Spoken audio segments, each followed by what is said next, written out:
नमस्कार दर्शकों, मैं हूं भगवती प्रसाद पुरोहित एडवोकेट और आप देख रहे हैं यूट्यूब का कानूनी ज्ञान चैनल। जी हां दर्शकों, आज का जो विषय है बड़ा अच्छा विषय है और बड़ा समझने का विषय है कि जब पत्नी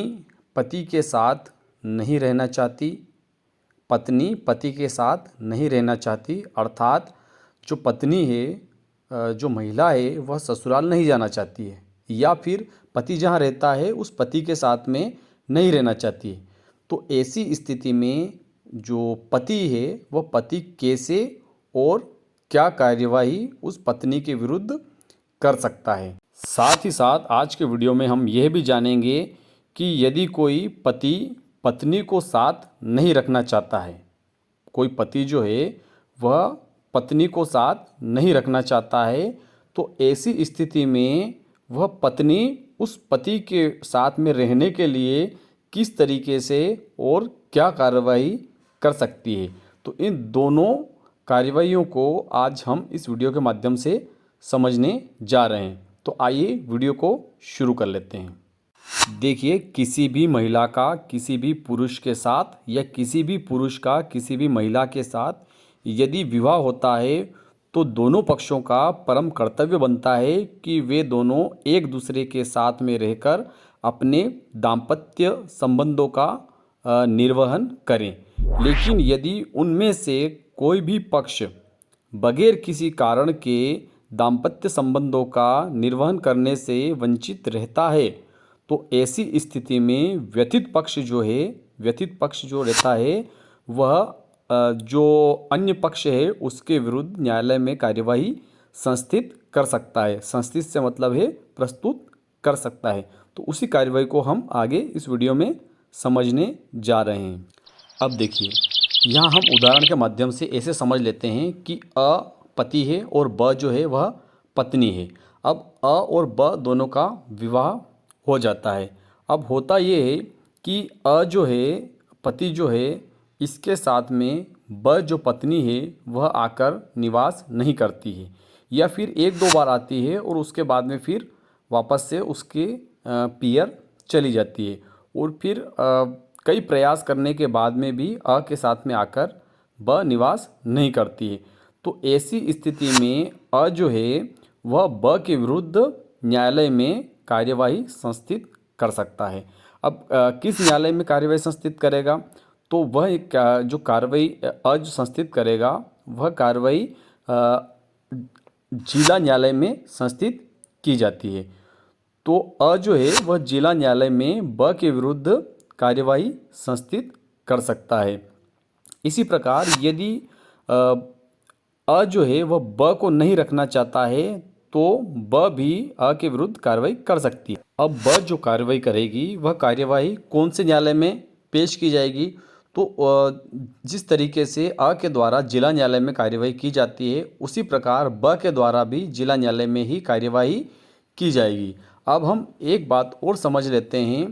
कि यदि देखिए, यदि ब जो है पत्नी है और वह अपने पियर में निवास कर रही है और उसका पति उसको साथ नहीं रखना चाहता है, तो ऐसी स्थिति में क्या ब जो है वह अपने ससुराल वाले न्यायालय में कार्यवाही करेगी।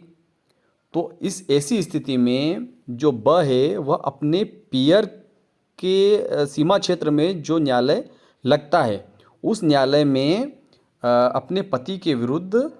इस प्रकार की कार्यवाही संस्थित कर सकती है, अर्थात पेश कर सकती है। इसी प्रकार जो पति है वह भी अपने गांव का, अर्थात अपने जो सबसे पास का उसके जो निवास स्थल है उसके जो सबसे नियरेस्ट अर्थात उसके पास का जो न्यायालय है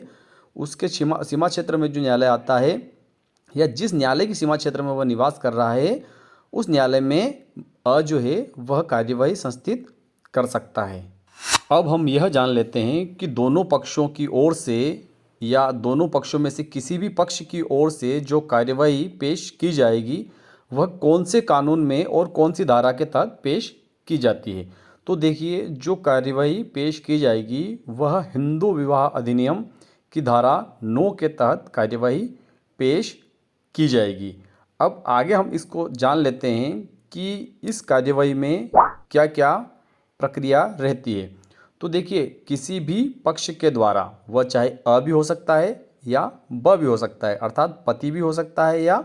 पत्नी भी हो सकती है। किसी भी पक्ष के द्वारा जब न्यायालय में कोई कार्यवाही पेश की जाती है तो वह इसी प्रकार से चलती है जैसे कि कोई दावा चल रहा हो। अब वहाँ पर जैसे कि अ ने कोई कार्यवाही ब के खिलाफ पेश की है, तो अ के द्वारा कार्यवाही पेश करने के बाद में ब को न्यायालय के द्वारा नोटिस जारी किया जाएगा। अब ब को जब नोटिस प्राप्त हो जाता है तो ब वहाँ पर उपस्थित होगी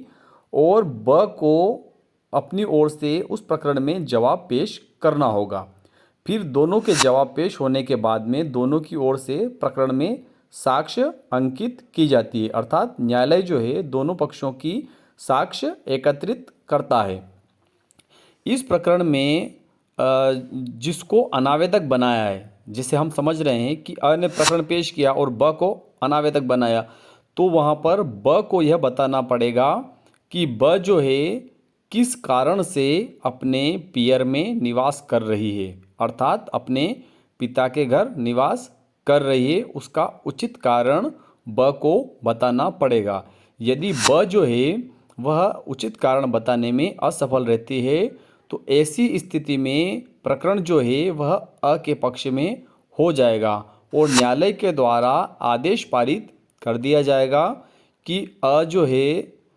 उसके साथ में ब आकर निवास करे। इसी प्रकार यदि ब जो है वह अ के विरुद्ध कोई दावा पेश करती है तो अ के विरुद्ध भी इसी आशय का आदेश पारित कर दिया जाएगा।